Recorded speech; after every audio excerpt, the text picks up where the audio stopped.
தமிழ்நாட்டில் இன்னைக்கு என்ன முக்கியமான வாக்களிக்கக்கூடிய ஜனநாயக உரிமை பறிபோகக்கூடிய ஒரு அவலத்தில் இருக்கோம், நம்ம பயந்துல இருக்கோம். ஓலைச்சுவடியினுடைய ஒரு அந்த அருமை கூட விஜய்க்கு தெரியல. உன் ஊர்ல உன் பக்கத்திலேயே ஒரு பையன் காதலிச்சான்ற ஒரே காரணத்துக்காக வெட்டி படுகொலை செய்யப்பட்டவனுக்கு ஒரு கண்டன அறிக்கை கூட கொடுக்க துப்பு இல்லாத, தைரியம் இல்லாத நீ அரசியல் கட்சி நடத்தலாமா? அனைத்து சாதிகளும் மறுத்துகளாக ஒரு பெரியாரினுடைய கனவை நிறைவேற்றி காட்டியிருக்கிறது 50 வருஷத்துல திமுக.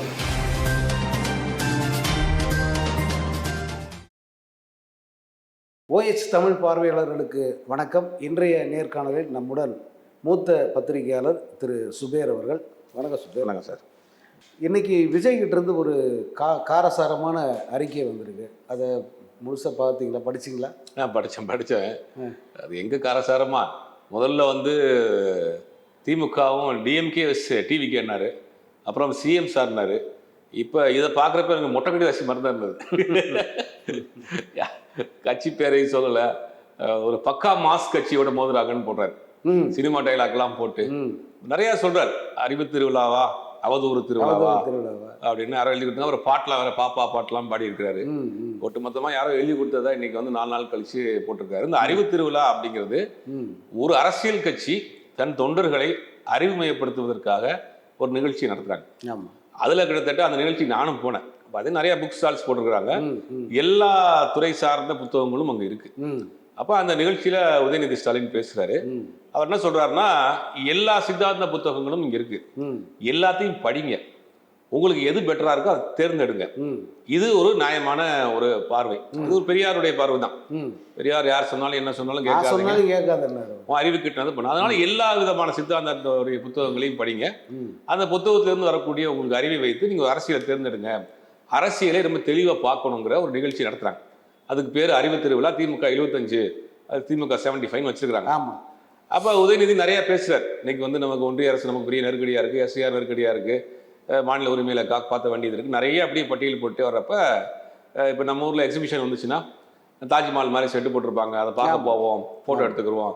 பட் அதெல்லாம் செட்டு தான், அட்டை தான், காற்று அடிச்சா அவங்க விழுந்துடும் அப்படிங்கிற மாதிரி மறைமுகமா விஜய் லைட்டா டச் பண்ணிட்டு போறாரு. ஒரு 30 நிமிஷம் பேசியிருப்பாரு. அதுல ஒரு வார்த்தை மட்டும் தான் பேசியிருக்காரு. மீதி எல்லாம் அங்க இருக்கக்கூடிய இளைஞர் நிர்வாகிகளை அறிவுமயப்படுத்தக்கூடிய, பக்குவப்படுத்தக்கூடிய ஒரு வேலையை பண்றாங்க. எனக்கு தெரிஞ்சு ஒரு அரசியல் கட்சி இருக்கக்கூடிய ஒரு அணி ஒரு புத்தக திருவிழா நடத்துறது, படிப்பதற்காக கொண்டு வர்றது, அங்க இருக்கக்கூடிய சிறந்த பேச்சாளர்களை கூட்டு உட்கார வச்சு அவங்க பேச வச்சு அதன் மூலியமாக ஒரு வழியை செய்யறதுங்கிறது எனக்கு தெரிஞ்ச இந்த அரசியல் கட்சி இந்தியாவில் பண்ணியிருக்காதுன்னு நினைக்கிறேன். அப்படி ஒரு பெரிய வேலையை திமுக இளைஞரணி சார்பில் செஞ்சுட்டு இருக்காங்க. அதில் தான் அறிவு திருவிழாவா இல்லை அது அவதூறு திருவிழா? அவதூறுனா அங்கே விஜய் இதில் ஆக்சுவலாக சிஎம்ஐ விட உதயநிதியோட பேச்சு ரொம்ப ஹைலைட்டாக இருந்தது. இன்னொன்று ஜஸ்ட் லைக் தட் போகிற போக்கில் இந்த லெஃப்ட் ஹேண்டில் டீல் பண்ணுவாங்களே அந்த மாதிரி விஜய் ஒரு பொருட்டாக கூட அவர் இது பண்ணலை. இன்னொன்று பொருட்காட்சி யார் வேணால் வருவாங்க, இதை பார்ப்பாங்க, வெறும் அட்டை தானே அது அப்படிங்கிறதெல்லாம் இது கலைஞர் மாதிரியான ஒரு பேச்சு. அப்படித்தான் இதை எல்லாரும் நம்ம ரசித்தோம். அதை முழுக்க முழுக்க எதை இவரே மையப்படுத்தி இவரை மட்டுமே அவங்க பேசுகிறதா அவர் இந்த அறிக்கை வெளியிட்டு. இல்லை 30 நிமிஷம் பேசினாரு, அதில் 1 நிமிஷம் தான் இதை பற்றி பேசியிருக்காரு. மிச்சம் இருக்கக்கூடிய 29 நிமிஷம் புத்தகங்களை பற்றியும் இலக்கியங்களை பற்றியும் திராவிட வரலாறுகளை பற்றியும் புரிஞ்சுக்குங்க, படிச்சுங்க, படிச்சு உங்களை அறிவார்ந்த தளத்துக்கு நகர்த்திக்கங்கன்னு சொல்ற விஷயம் தான். இப்போ நிறைய பேச்சாளர் கூட்டு வராங்க, சிறப்பு பேச்சாளர் கூட்டு வராங்க, அவங்க நிறைய பேசுறாங்க, அவங்க சம்பந்தப்பட்ட விஷயங்கள் இருக்கு. அந்த பாத்தீங்கன்னா அந்த மாணவர் அமைப்பில் இருக்கக்கூடிய இளைஞர் அமைப்பில் இருக்கக்கூடிய கூட்டமா வர்றாங்க. அவரை சொல்றாரு, இங்க பார்த்துட்டு கூட போங்க, புத்தகமா காட்டி பரவாயில்ல, அதுவே உங்களுக்கு ஒரு பெரிய எக்ஸ்பீரியன்ஸா இருக்கும். வருவீங்க, ஒரு புத்தகத்தை எடுத்து பார்ப்பீங்க, திரட்டி பார்ப்பீங்க, அதுல இருக்க 2 வார்த்தை உங்களுக்கு இதா இருக்கும். நாம இருக்கப்பே கூட நிறைய அந்த மாணவரணி அமைப்புல இருந்து வந்தாங்க. அவங்க எல்லாம் நிறைய புத்தகங்கள் ரெஃபர் பண்ணுங்கன்னு கூட என்கிட்ட கேட்டாங்க. நான் கூட 2-3 புத்தகங்கள் சொன்னேன். நிறைய அங்க இருக்கக்கூடிய ஒரு எக்ஸிபிஷன் போற மாதிரி வர்றாங்க. எக்ஸிபிஷன் மாதிரி போய் அறிவை தேடிக்கொள்ளக்கூடிய ஒரு நிகழ்ச்சியை ஒரு அரசியல் கட்சி நடத்தும். இப்ப அங்க விஜய் கேலி சித்திரம் வச்சிருக்காங்க, விஜயை பத்தின ஏதாவது டாக்குமெண்ட்ரி போட்டிருக்காங்க, விஜய் கிண்டல் பண்ணி ஏதாவது பண்ணியிருக்காங்கன்னா கூட நீங்க அந்த திருவிழாவை குறை சொல்லலாம். என்னன்னா அந்த உதயநிதியினுடைய ஸ்பீச் பெரிய வைரல் ஆயிடுச்சு. ஆமா, அது இவங்களால தாங்க முடியாம என்ன பண்றாரு, 4 நாள் கழிச்சு, அது நடந்தது ஞாயிற்றுக்கிழமை நடந்த அந்த நிகழ்ச்சிக்கு 4 நாள் கழிச்சு அந்த விஷயம் வைரலா போன பிறகு யாரோ தட்டி ஏற்றி விட்டுருக்காங்க போல. அப்போ இப்போ நீங்க அந்த திருவிழாவை அந்த நிகழ்ச்சியவே வந்து அப்போ அந்த நிகழ்ச்சி சக்ஸஸ்னு அர்த்தம். தம்பி ஒன்று அட்டைன்னு சொல்லிட்டாங்க. அட்டன்னு சொல்லிட்டாங்க இல்லை, அந்த நிகழ்ச்சி சக்ஸஸ்னு அர்த்தம். அது வந்து பெரிய அளவில் போய் சேர்ந்துருக்கு, ஆமாம் ஆமாம், சக்ஸஸ் ஆயிடுச்சு, உங்களால் தாங்கிக்கிற முடியல, உடனே அதை வந்து அட்டன்னு சொல்லிட்டாங்க அப்படின்ற மாதிரி ஒரு விமர்சனம் பண்றாரு. திமுக வந்து எதிர்க்கட்சியா இருக்கிறப்ப தமிழுக்கும் இப்ப தமிழுக்கு திமுக என்ன செஞ்சது அப்படின்னு ஒரு வார்த்தை கேட்டிருக்காரு. இதுக்கு ஒரு பெரிய பட்டியலே போடலாம், ஆமாம், நிறைய பட்டியல் போடலாம். ஒரே ஒரு சாம்பிள் மட்டும் ஒன்று சொல்லலாம். போன அதிமுக ஆட்சி காலத்துல பாத்தீங்கன்னா தமிழ்நாடு அரசு வேலை வாய்ப்புல வெளி மாநிலத்தவர்களும் சேரலாம் அப்படின்னு ஒரு ஜீவோ கொண்டு வந்தாங்க. அதுல பல வெளி மாநிலத்தவர்கள் இன்னைக்கு வேலை பார்த்துட்டு இருக்கிறாங்க. அப்ப திமுக அரசாங்கம் வந்த பிறகு டிஎன்பிசி எழுதணும்னா தமிழ் தெரிஞ்சிருக்கணும்னு ஒரு கட்டாயம் கொண்டு வந்தாங்க.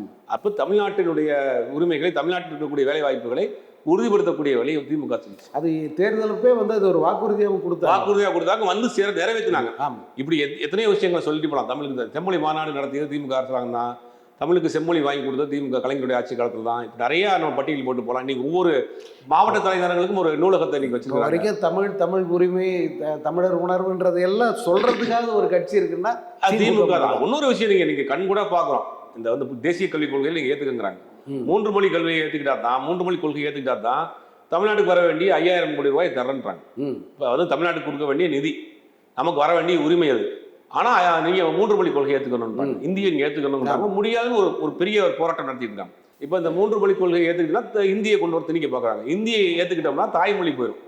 இந்தியை ஏத்துக்கிட்ட மாநிலங்கள் தாய்மொழி எழுந்திருக்குங்கிறது நம்ம கண் முன்னாடி பார்த்துட்டு இருக்கோம்.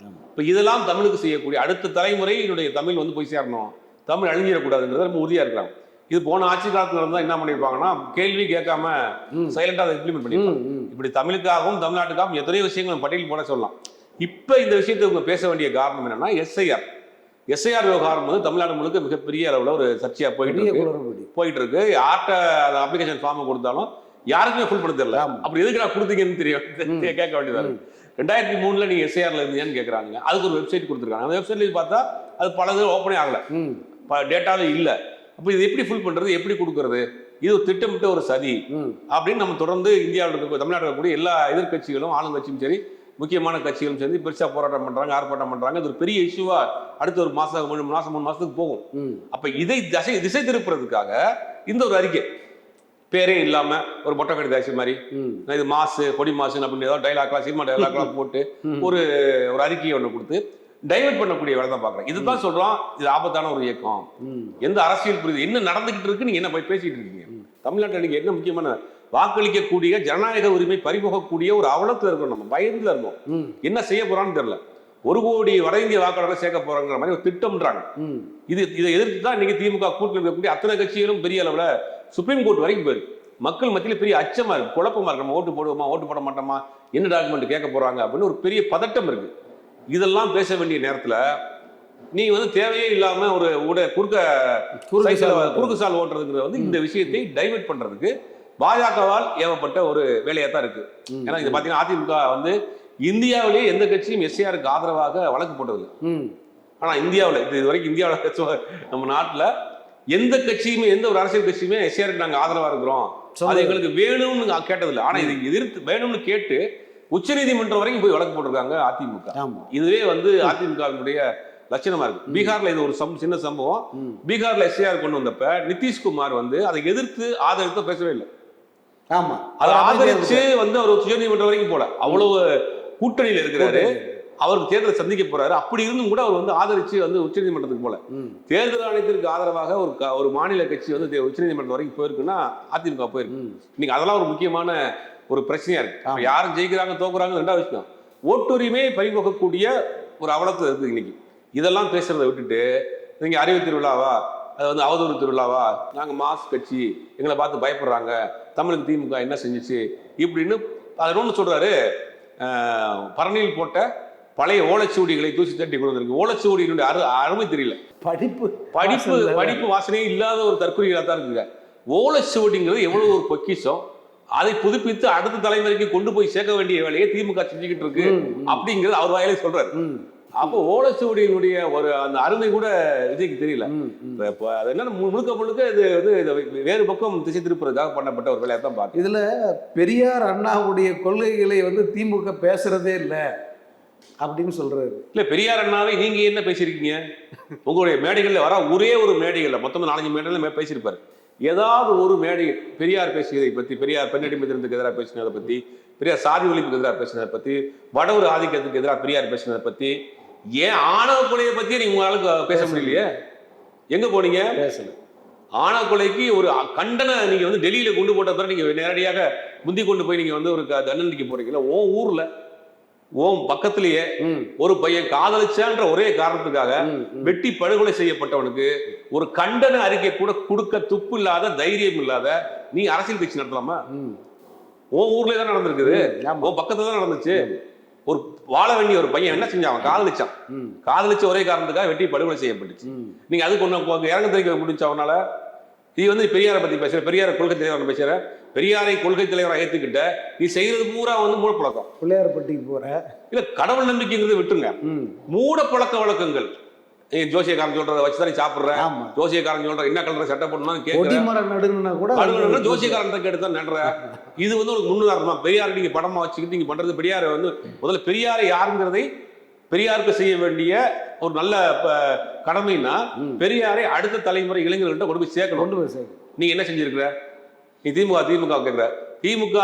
திமுக பெரியாரினுடைய கனவை நீங்க நிறைவேற்றிருக்கு. ஹார்வர்டு வரைக்கும் கொண்டு போறாங்க. இல்ல, ஹார்வர்டு வரைக்கும் கொண்டு போனது அதெல்லாம் வந்து புகழை பரப்பக்கூடிய வேலை.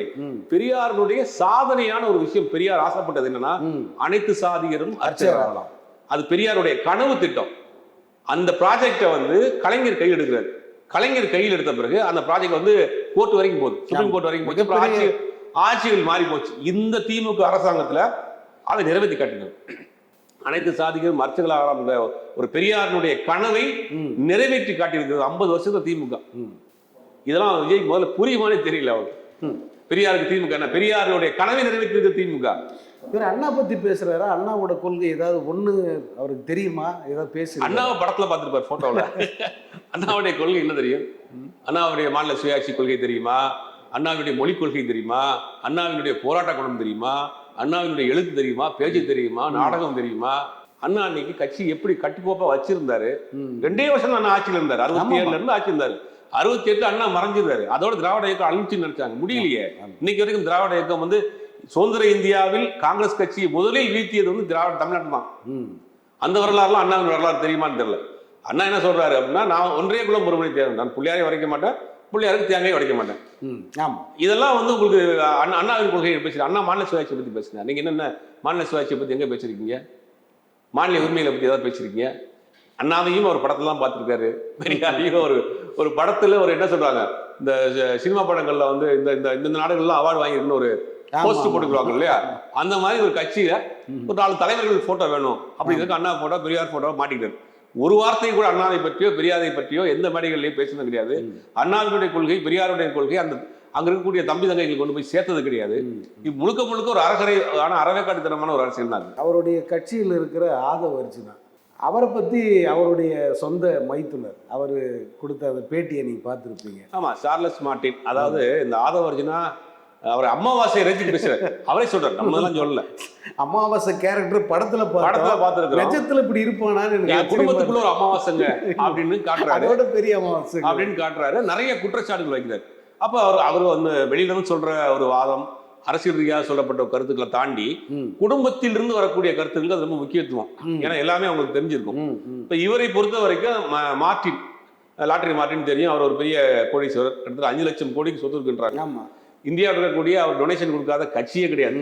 இந்த எலக்ட்ரல் பாண்ட்ல வந்து அவர் லிஸ்டே வந்துருச்சு, கொடுத்துருக்காங்க, எல்லா கட்சியும் வாங்கிட்டாங்க. அப்படிப்பட்ட ஒரு பெரிய தொழிலதிபருடைய மகளை திருமணம் பண்ணிருக்காரு ஆதவ அர்ஜுனா. அவங்க வீட்டுல மொத்தம் 3 பசங்க, சார்லஸ் மார்டின், டைசன் மார்டின், அப்புறம் ஆதவ அர்ஜுனாவுடைய மனைவி. 3 பேர். ஆதவ அர்ஜுனா வந்து ஒரு மிடில் கிளாஸ் சேர்ந்த ஒரு பையன், காதலிக்கிறாரு. அப்புறம் திருமணம் பண்ணி வச்சிடறாங்க. அந்த குடும்பத்துக்குள்ள வர்றாரு, அவ்வளவு பெரிய குடும்பத்துக்குள்ள மருமகனா வர்றாரு. வந்தவனே இவருக்கு வந்து ஒரு அப்பாவுக்கும் மகனுக்கும் ஒரு ஸ்டீல் ஃபேக்டரி வச்சு கொடுக்குறாங்க இவருக்கு திருச்சியில. அந்த ஸ்டீல் ஃபேக்டரியும் இவர் சரியா பாக்குறது இல்லைன்னு என்ன பண்ணாரு, இந்த சார்லஸ் தான் மூத்த பையன், நீ பேசினாரே அவர் தான் மூத்த பையன். அவர் என்ன சொல்றாருன்னா, அவர் நார்த் இந்தியாவில இருந்து ஒரு பெரிய இண்டஸ்ட்ரியலிஸ்ட் ஒரு டீம் வந்து இதை எப்படியே டெவலப் பண்ணுங்கன்னு கொண்டு வர்றாரு. அப்ப ஆதவ அர்ஜுனாவுக்கும் அவருக்கு ஒரு முட்டல் மோதல் வருது. முட்டல் மோதல் வந்தோடனே அவர் ஒரு பிளான் பண்றாரு, ஒட்டு மொத்தத்துக்கு அந்த சொத்துக்கள் நம்ம வாரிசு ஆகணும் அப்படின்னு என்ன பண்றாரு, அவங்க அப்பா கூட நெருக்கமா போறாரு, சார்லஸ் கூட நெருக்கமா போய் அவங்க மார்டின் வந்து தன் பிள்ளைகளுக்கு எதிராக திருப்புறாரு. இதெல்லாம் ஒரு 2 பசங்களுக்கு தெரிஞ்சு போச்சு. அவங்க அப்பா பையனுக்குள்ள சண்டை வந்து 2 பேரும் பேச்சுவார்த்தை எல்லாம் போய் அதுக்கு பிறகு ஒரு கட்டத்துக்கு போல அவங்க அப்பாவுக்கு தெரிஞ்சு போயிது, இருந்தாலும் அவர் ஏதோ பெருசா பெரிய பெரிய பிளான் ஒன்று பண்றாங்க அப்படின்னு ஒரு குறிப்பிட்ட அமௌண்ட்ல கொடுத்து அவர் செட்டில் பண்ணி வெளியே அனுப்புறாங்க. வெளியில் அனுப்புனவர் நேராக போன இடம் வந்து திமுக இருக்கக்கூடிய அந்த ஆட்களோட பழக்கமாறாரு. அப்புறம் அங்க டிராவல் பண்றாரு. அங்க உள்ள போனவர் என்ன பண்ணியிருக்காரு, அங்க இருக்கக்கூடிய திமுக சபரீசனுக்கும் உதயநிதிக்கும் ஒரு கிளாஸ் உண்டு பண்றாரு. அப்ப திமுக கண்டுபிடிச்சிட்டாங்க, பார்ட்டி வந்து வேற ஏதோ ஒரு பெரிய ஐடியாவோட வருது அப்படின்னு அங்கிருந்து விளைக்கிறாங்க. அதற்கு ஒரு விசிகாவுக்கு போறாரு. விசிகாவை பொறுத்த ஒரு டிரான்ஸ்பிளண்டான ஒரு கட்சி. நீங்க கட்சியுடைய கடைக்கோடி தொண்டன் அந்த கட்சியினுடைய தலைவர்கிட்ட போய் நம்ம ஈஸியா பாத்துடலாம், பேசிடலாம். நீங்க அம்பேத்கர் திடல் போனீங்கன்னா, அசோக் நகர் போனீங்கன்னா, அவர் இருந்தாரு வச்சுங்க, ஈஸியா பார்த்தேன். நான் ஒரு முறை பார்த்தேன், ஒரு பேட்டிக்காக போறேன், பேசிட்டு இருக்கோம், நம்ம உட்காந்துட்டோம், பேசிட்டு இருக்கிறோம்.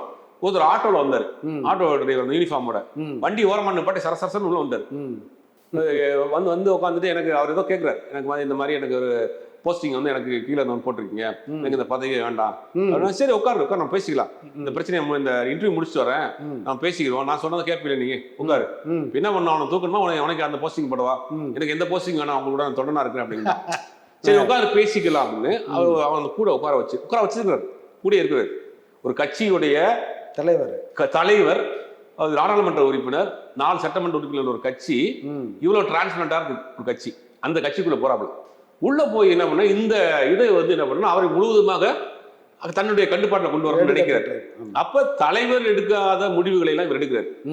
இரண்டாம் கட்ட தலைவர்களுக்கு பயங்கர ஷாக்கு, என்னடா கட்சி மொத்தமாவே இவர் கட்டுப்பாட்டில் போகுது போலன்னு தெரிஞ்ச பிறகு அவரும் கொஞ்ச நாள்ல சுதாரிச்சு அங்கிருந்தும் அவர் அனுப்பப்படுறாரு. எம்பி சீட் கேட்டாங்க, அதுக்கு அனுப்பப்படுறாரு. அடுத்து எங்க போறதுன்னு தெரியாம நேரம் போன இடம் தாவேகாவில் போய் தாவேகா விஜயை வந்து நாங்க பேக்கப் பண்ணோம்னா விஜய்க்கு அவர் தான் ஃபைனான்சியலா ஹெல்ப் பண்றாரு. ஆமா, அதை அவரே சொல்றாரு, எங்க கிட்ட இருந்து வாங்கின பணத்தை பணத்தை பண்ணிட்டு இருக்காரு. இப்ப தாவேகாவை பொறுத்த வரைக்கும் ஆதவர்ஜினா வருவதற்கு முன்னாடி பெருசா வந்து செலவு பண்ணல, எல்லாம் நிர்வாகிகள் செலவு பண்ணிட்டு இருந்தாங்க, கடனை வாங்கி போட்டு செலவு பண்ணிட்டு இருந்தாங்க. இப்ப இவர் செலவு பண்றாரு. அப்ப இப்ப இங்க போன பிறகு என்னன்னா, இங்க உள்ளுக்குள்ள இங்கே ஒரு வேலையை பண்றாரு. ஆதவர்ஜினா, ஜான் ஆரோக்கியசாமி, புஷி ஆனந்த், விஜய், இந்த 4 பேர் தான் மொத்த கட்சியே. இந்த 4 பேருக்குள்ள ஒரு பாலிடிக்ஸ் பண்றது, 4 பேருக்குள்ள ஒரு பாலிடிக்ஸ் பண்ணி அன்னைக்கு அந்த மேடையில பொதுக்குழு மேடையில பேசிட்டு விஜய்க்கு பயங்கர அப்செட். ஒரு 10 நிமிஷம் தான் டைம் கொடுத்துருக்காங்க, இவர் அதிகபட்சமா பேசியிருக்காரு. கிட்டத்தட்ட 1 மணி நேரம் பேசிட்டாரு. விஜய் 10 நிமிஷம் தான் பேசினாரு. அது என்னன்னா, அது விஜய்க்கு ஒரு பெரிய இதாகி போச்சு. விஜய்க்கும் அவருக்குமே ஒரு போட்டி போயிட்டு இருக்கு. அப்பதான் அவர் சொல்றாரு, இந்த கட்சியை வந்து கைப்பற்றுறதுக்கு வழி பண்றாரு, செலவு பண்றலாம், அதுதான் அதுக்கு அது ஒரு கட்சியே கிடையாது, அது ஒரு கைப்பற்றி என்ன பண்ண போறாருன்னு தெரியல. இப்ப இது அடுக்கடுக்கான குற்றச்சாட்டு. ஆதவர்ஜினாவை பொறுத்த வரைக்கும் எங்க போனாலும் கலகம் செய்யக்கூடிய நபருங்கிறது அந்த குடும்பத்தில் இருந்தவருக்கு பதிவு பண்ணியிருக்காரு. இப்போ இவர் ஆதவர்ஜினா உண்மையிலே கட்சியை கைப்பற்றினா என்னதான் ஆகும்? விஜய் இல்லாத ஒரு கட்சியில வந்து யார் இருப்பாங்க? அது கட்சி இருக்காது. ஏன்னா விஜயை பார்த்து கொண்டாடிய, தேட்டரில் பார்த்து கொண்டாடிய கூட்டம் தான் இன்னைக்கு விஜய் பின்னாடி. ஆமா, அப்ப ஒரு சிங்கிள் ஃபேஸ் உள்ள கட்சி தான் அதுக்கு 2ஆம் கட்ட தலைவர் கிடையாது, கட்டமைப்பு கிடையாது. விஜயை பார்த்து கூட்டின கூட்டம் அப்படியே பின்னாடி இருக்கு. இப்ப ஒரு கட்சியை கைப்பற்றி என்ன பண்ண போறாரு, யாரை கைப்பற்றுவாரு? இப்போ ஆதவர்ஜினா விஜய் வந்தா கூடுற கூட்டம் ஆதவர்ஜினாவுக்கு வருமானம் தெரியாது. அப்ப இது என்னன்னா, விஜயை வைத்து ஒரு அரசியல் பண்ணணும், தனக்கான ஒரு அரசியல் இடத்த அங்கீகாரத்தை பிடிச்சிருன்னு நினைக்கிறாரு. அதுக்கு உண்டான வேலைகளை அப்புறம் பண்ணிட்டு இருக்கா. அது விஜய்க்கும் அவருக்குமே பெரிய கருத்து வேறுபாடா போயிட்டு இருக்கா சொல்றாங்க. நிறைய விஷயங்கள் பாருங்க சுபேர். தேங்க்யூ.